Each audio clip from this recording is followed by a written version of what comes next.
I'm Janet Morana, Executive Director of Priests for Life. Welcome to Just Ask Janet.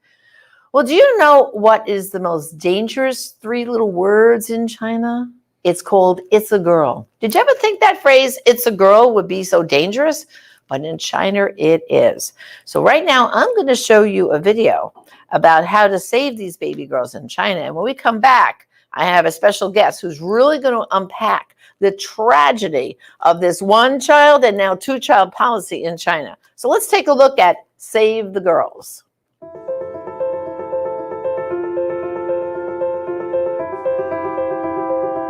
After college, I took a trip to India, and I was going to take a boat ride on the Ganges. So I was getting into this little rowboat, and I was stepping into the boat, and I saw something floating in the water. And I looked down, and to my complete horror, it was a fully formed, beautiful baby girl. That was my introduction to the issue of gendercide. I also spent time on that trip working with Mother Teresa in Calcutta. And she has a home there called Shisha Bhavan that's for abandoned babies. Basically, all the babies there are girls. And she started that home when she found a baby girl in a trash can. So ever since that time, I've been looking for an opportunity to help baby girls from being selectively aborted or abandoned. According to one UN estimate, there are up to 200 million women and girls missing in the world because of sex-selective abortion and abandonment. That number, 200 million, is greater than all the casualties of all the wars of the 20th century combined. So for me, this is the true war against women. China has the worst gender ratios in the world. At its height, it was approximately 121 baby boys born for every 100 girls born. Something that people don't realize is that even under the new two-child policy, or even if there was no coercive birth control in China at all, there'd still be gendercide because people, for whatever reason, they prefer boys over girls. After the two-child policy was instituted, there was an incident of a woman whose husband forced her to abort 4 baby girls in a year. And then she died. There was another incident where on the International Day of the Girl Child, a baby girl was found in a courtyard. They think that somebody threw her over the wall because there was no other way to get into the courtyard, and she suffered brain injury and all kinds of internal injuries from that. So gendercide continues even under the two-child policy, and it's going to continue no matter, even if China gets rid of all birth limits. Gendercide will continue, especially of second daughters, because a lot of couples under the two-child policy, if their first child is a girl, they figure we can have a boy on the second child. And then when that second child comes around, a lot of couples will just keep aborting until they get that boy for the second child. China is not the only country where gendercide is a problem. India also has a gendercide problem, and there are areas of India where the numbers are even higher than the ones of China. There are other Asian countries, and there are even some countries in the former Soviet bloc where gendercide is really a problem. So while we're starting in China, we hope to expand worldwide to be able to save baby girls. Something that's important to understand is that sex-selective abortion generally is not a choice. These women are forced, not by the government, but by their families. The sex-selective abortion of baby girls in China is directly related to human trafficking. It's caused this enormous gender imbalance where there are approximately 37 million more men living in China than women. And what that's doing in turn is that it is driving human trafficking and sexual slavery both within China and from the surrounding countries, and even as far away as Africa and South America.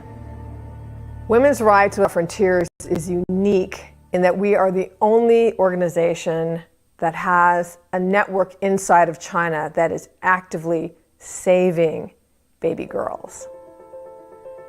And we've saved hundreds of baby girls in China. One story that was particularly meaningful to me was of this one woman who was being pressured to have an ultrasound.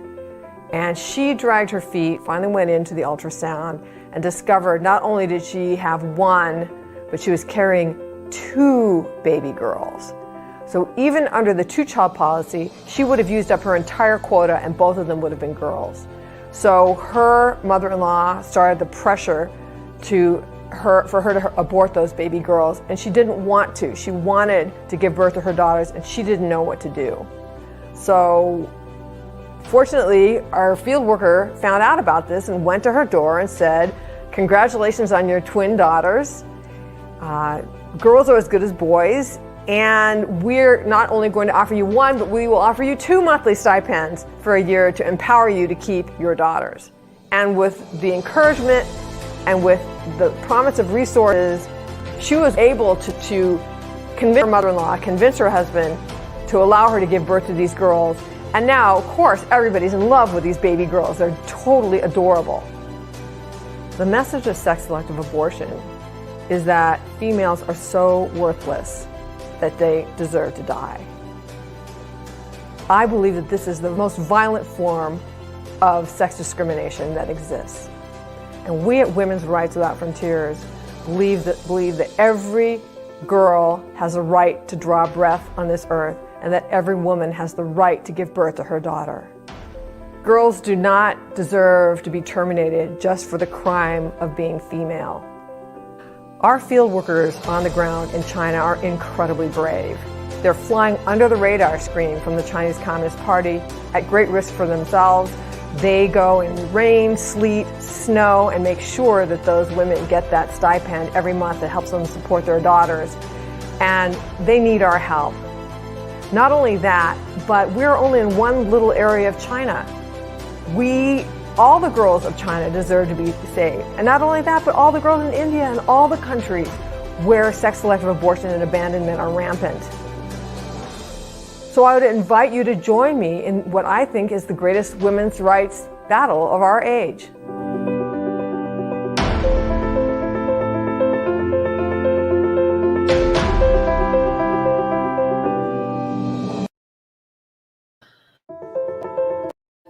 Shocking, right? Well, we're going to discuss more right now with my guest, which is my dear friend Reggie Littlejohn, and she is the president and founder of Women's Rights Without Frontiers. I mean, Reggie, first of all, I mean, thank you for what you're doing. But like you just said, you're saving a couple of hundred girls at a time. Meanwhile, about 1 million of them are still being killed, right? I mean, the numbers are just like staggering, aren't they?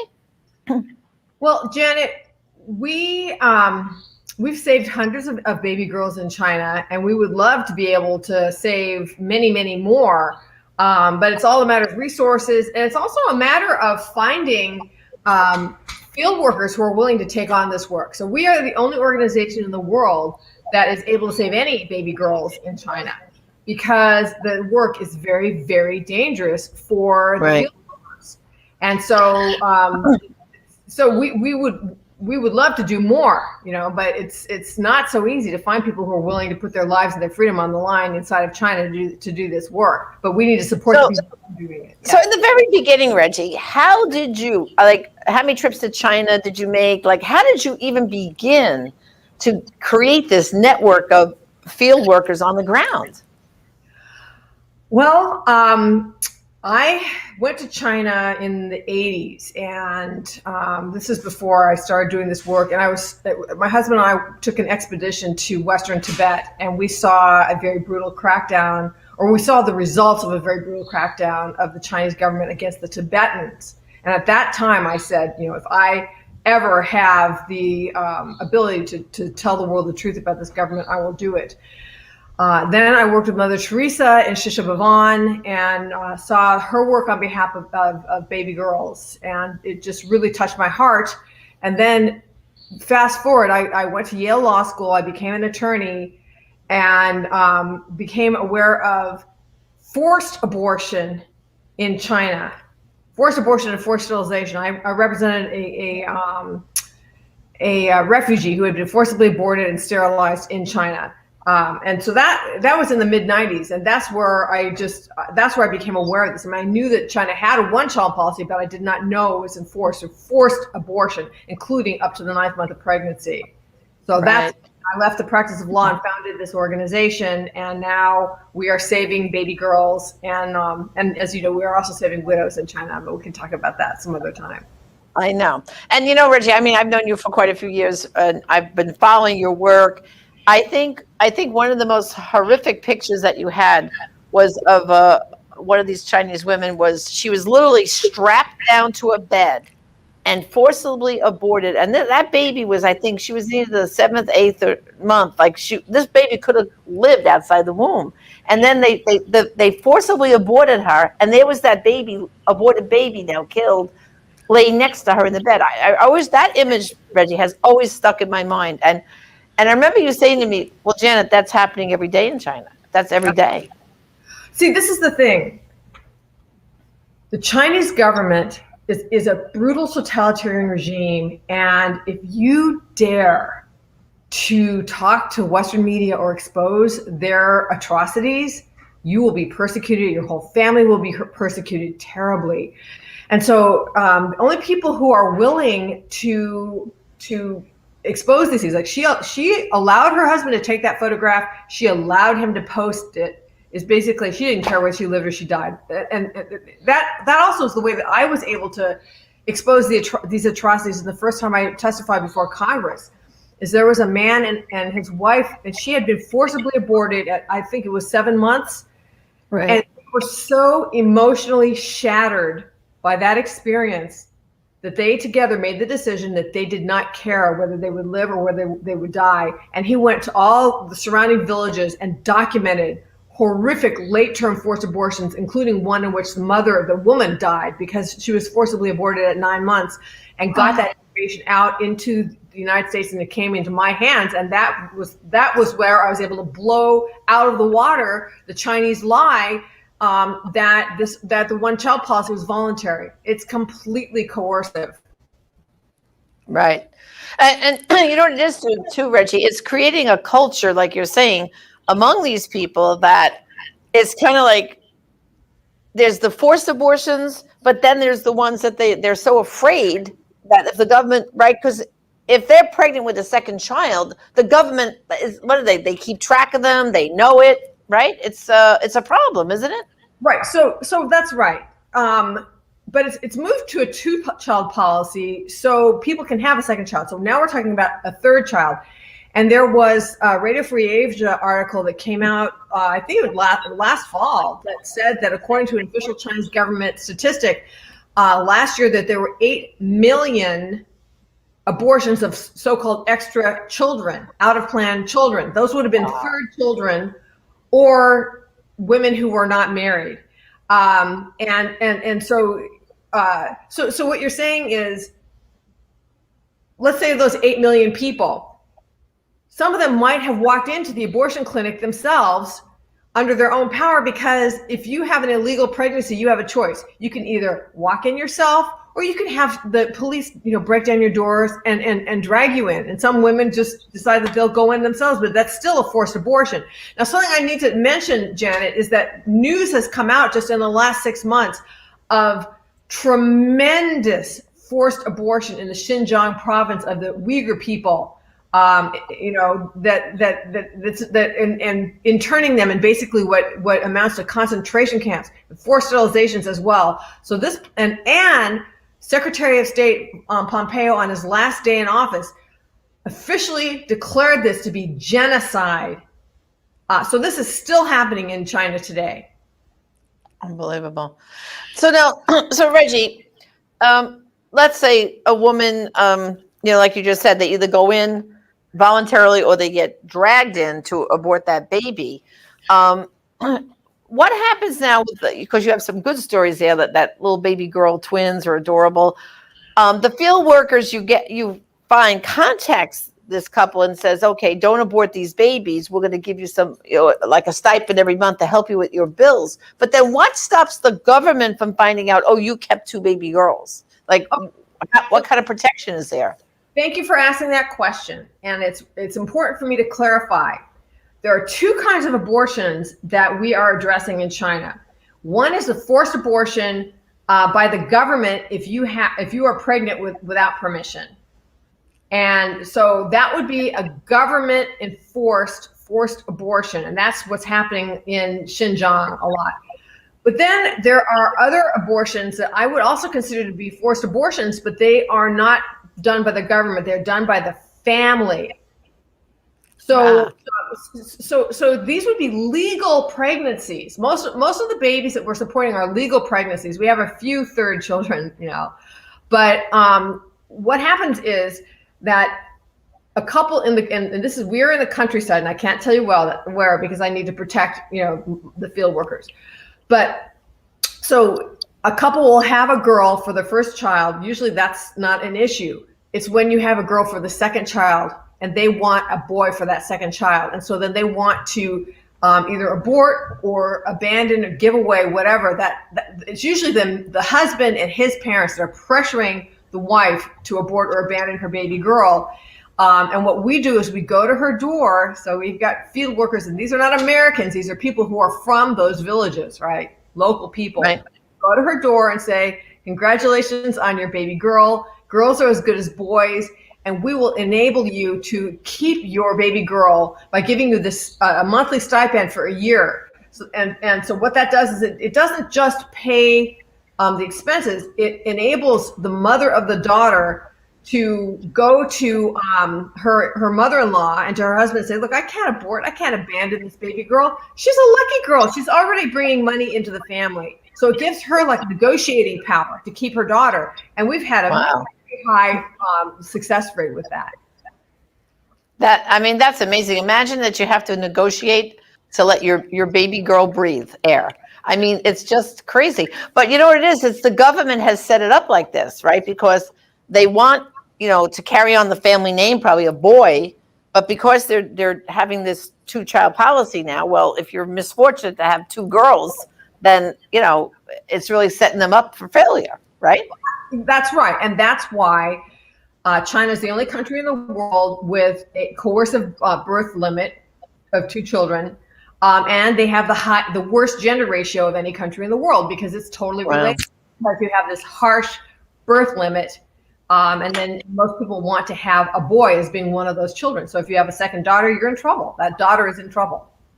Well, I want to show our viewers here. This is my Christmas card from Reggie and a little Christmas ornament. Why don't you tell them a little bit about this Christmas card? Okay, so this is... You have it too. I sent it to you and I kept a copy. So okay. We send these out to people who are either donors or VIPs for the organization, who help the organization in other ways. And what we do is every year we profile one girl. And this year, or 2020, was a girl that we said her name was Aiwan. We don't say the real names of these girls because we don't want to protect them. But her story is pretty typical. So she was a 2-month-old baby girl when our field workers found out about her situation. And so her father's father, her paternal grandfather, had a botched cataract surgery, so he was blind. And so then he was so angry about being blind because he could no longer do field work that he had to be on blood pressure medication because he was used to being somebody who was, a good farmer and contributing to the family. And now he was disabled. So this family and she had an older sister. Now her older sister, the family was so poor that they had already given her older sister to be taken care of by their grandparents. They couldn't even take care of her older sister. Now here she was, and they had this grandfather that was blind, and they were, I think, being pressured to give her away. So we came to them with the stipend of $25 a month. And they were able to keep that baby. And the mother said, quote, "Everyone looks down on my family." So they would look down on the family because they're poor, because they had two girls. "Everyone looks down on my family, but God sent an angel to help me."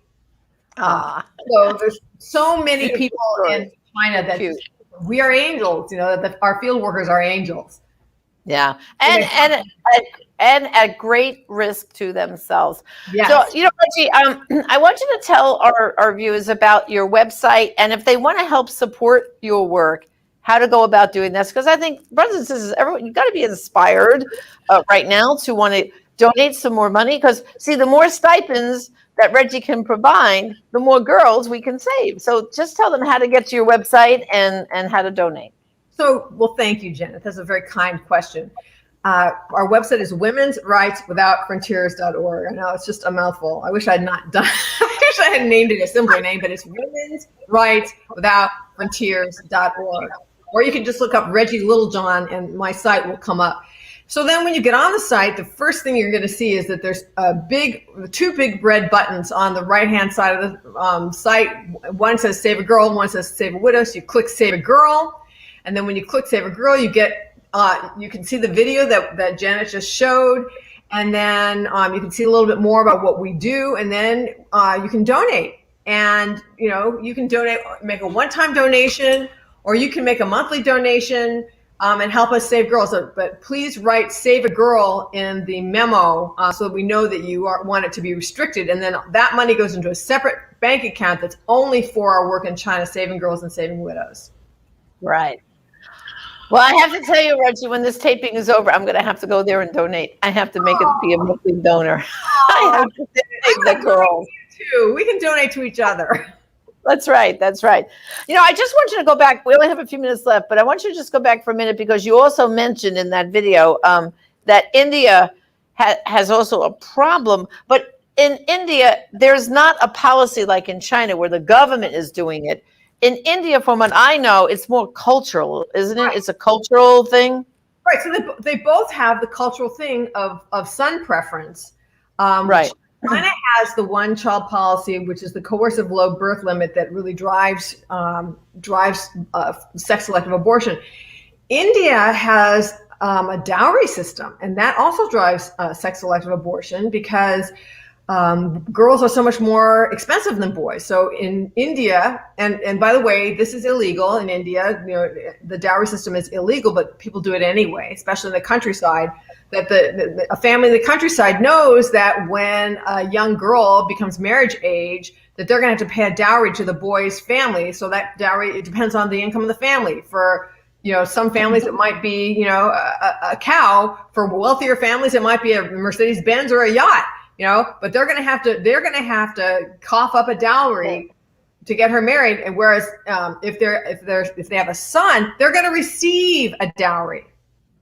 Right. So that also is something that causes people to want to selectively abort the girls. And we are dying to get into India. We have partners that want to work with us in India. And we were all set to go to India in April, and then the pandemic hit and we had to cancel the trip. So at this point, I was supposed to have been in India. So please, for your viewers, to pray that God will open the door to India, and also pray for our field workers that God will, in China, that God will continue to hide them under the shadow of his wing, because that's really important. Oh, yeah, absolutely. Because, if the government ever found out what they were doing, they would be arrested. That would, and maybe even killed. Right. I mean, that's what you have to understand, that things are so bad in China that these people are literally putting their lives and their families' lives on the line. Is that correct? I think it is correct, and I'm just in awe of them. I know people love to say, "Oh, Reggie, you're so brave." And whenever somebody says that to me, it's just like, I am nothing compared to the field workers. They are the brave ones. I mean, I tell people I'm an advocate. I raise the money to run the program. But they are the ones that are putting their freedom on the line, at least to do this work. Yeah. Well, I tell you, we will keep you, of course, Father Frank and I always keep you in our prayers. And I think it's just amazing the work you do over in China. I mean, and then also, too, why don't you, just real briefly, you also adopted 2 Chinese girls, didn't you? You and your husband. We didn't adopt them, because it's not legal to do international adoptions where the kid has 2 parents that they know exactly who they are. But we did raise Annie Zhang. She's the daughter of Zhang Lin, a very famous activist in China, a dissident, and he was criticizing the Chinese government, and they jailed and tortured him repeatedly and could not silence him. So when they couldn't silence him, even trying to kill him, they kidnapped Annie out of her 4th grade classroom and put her and her father under house arrest. She was known as China's youngest prisoner of conscience, and very brave people in China, 4 or 5 of whom were detained and some of whom were tortured, helped Annie get out of China, and we helped get her to the United States. And we raised her from age 10 to almost age 18. And now she's graduated from high school and applying to colleges. And, so she's doing great. And she played piano in Carnegie Hall. Did you know that? Yes, I did. Yeah. I mean, is her father still alive, or did they? Yeah. We were able to help him come to the United States. And so he's here, and he's got a Chinese language YouTube channel where he continues to expose the atrocities of the Chinese Communist Party. So he's here, and he's continuing his activist work. And then didn't you have another daughter that you raised as a daughter come also? Well, so Annie's older sister came with her to drop her off, and her intention was to go back to China, but then things got so difficult in China that she decided to stay here. And she is doing great. I mean, both of the girls came as Chinese atheists, materialists, right?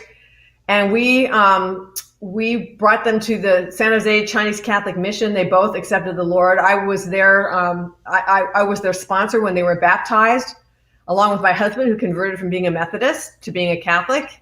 And it was the greatest Easter that I've ever had in my life. And so now the older sister is a sacristan at her church. She married a very fine Catholic man that she met. He was her Bible study teacher.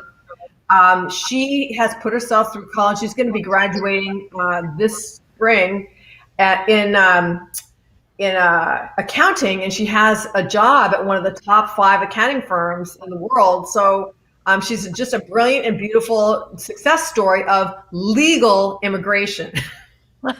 Exactly.